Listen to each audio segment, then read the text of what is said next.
Most of us are unconscious about our own state of happiness. Unconscious perhaps is the wrong word, maybe unaware might be better. But this subject is so nebulous that all words seem kind of wrong. Anyway, most of us can be unaware of what actions will make us truly happy. Many times we get stuck in behavioral loops and act in manners which are detrimental for us. We keep repeating the same actions, the same mistakes again and again. And even if we become a bit aware of our actions, it's still not very easy to alter these behaviors which stop us from being happy or peaceful. This should be simple. We all want to be happy, and if on our own or through the help of the enormous wisdom floating around, we realize some of our behavior is self defeating, we should be able to change it instantaneously. But it doesn't happen like that, does it? A situation arises and we see that we're going to make those choices again, which had taken us down the rabbit hole the last time, but we nevertheless do it again. It's as if these actions have a momentum of their own. These repetitive actions are our karma. The theory of karma is a major part of Eastern philosophies. To put it simply, the theory of karma states that life circumstances are a result of our own actions or our past lives' actions, and that we are the architects of our own fate. The literal meaning of karma or karma in Sanskrit is action, although the word can be used in many ways. We can say karma is a force accumulated through our past actions.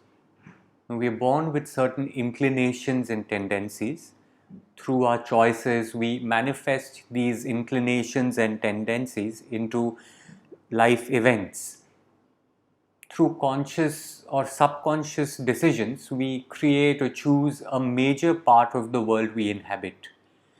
Just to be clear, I don't believe through our inclinations and tendencies we create everything that befalls on us. Sheer coincidences and bigger trends exist and affect us.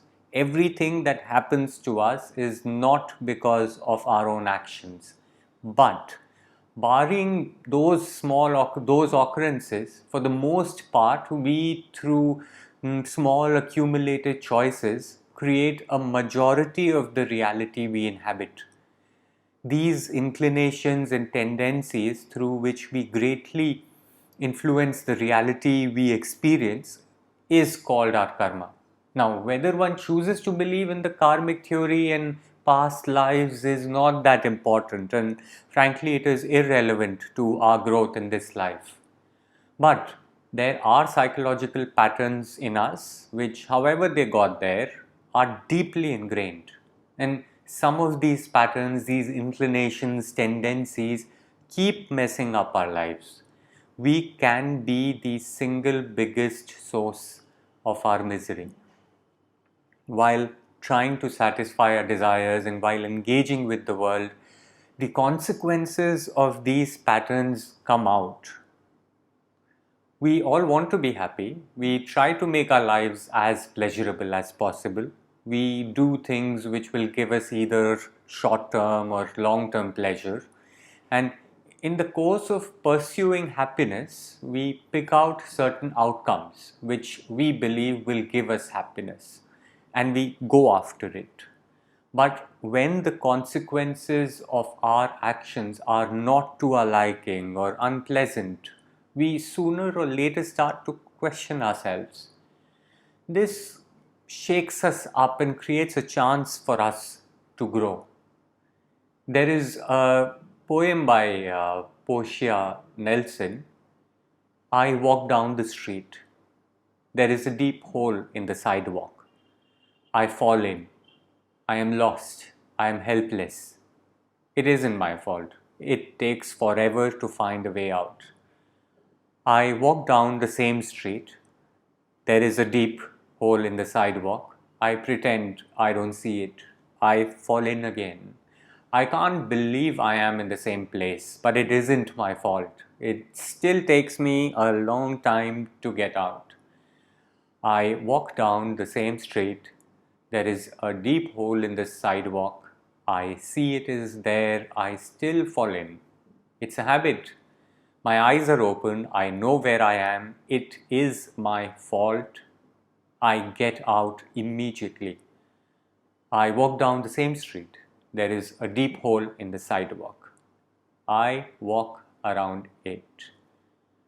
This is karma yoga. While trying to achieve our aspirations, whatever they may be, while trying to attain our goals, while walking down that street, when we again and again taste the consequences of our unconscious actions, it can shake us up and it creates a chance for us to grow. By the way, what people popularly understand yoga to be, the physical asanas, the exercises, is actually hatha yoga. I do not want to go too much into the etymology of the word yoga, but suffice it to say it comes from a Sanskrit word which means union. Yoga was used to denote methods or techniques which led to union with God or self-realization. There are many types of yogas defined in the ancient texts. Anyway, while interacting with the world, while trying to satisfy our desires, when we try to change our actions, do what is right, and do what is actually good for us, we evolve and touch higher levels of consciousness inside. We evolve internally through tuning our external actions, and that is karma yoga. So, you working, trying to climb the corporate ladder, that ladder is the ladder to God too. How you deal with office politics, how you defend yourself, how you fulfill your ambitions, how you do not compromise with your ethics, to do something well, to try to do something well to the best of your abilities has a positive psychosomatic effect on us. So, you taking care of your family, creating art, all roads lead to Rome. All spheres of human activity can induce growth inside us.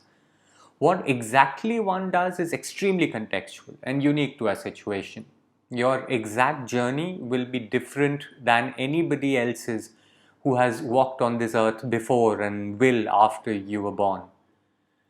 To immerse yourself in the game of life, to play it fully, and sometimes to fight for the rights of the animal, which is you, and sometimes to let go of certain desires, sometimes to hold on like crazy, making mistakes, facing the consequences, and trying again.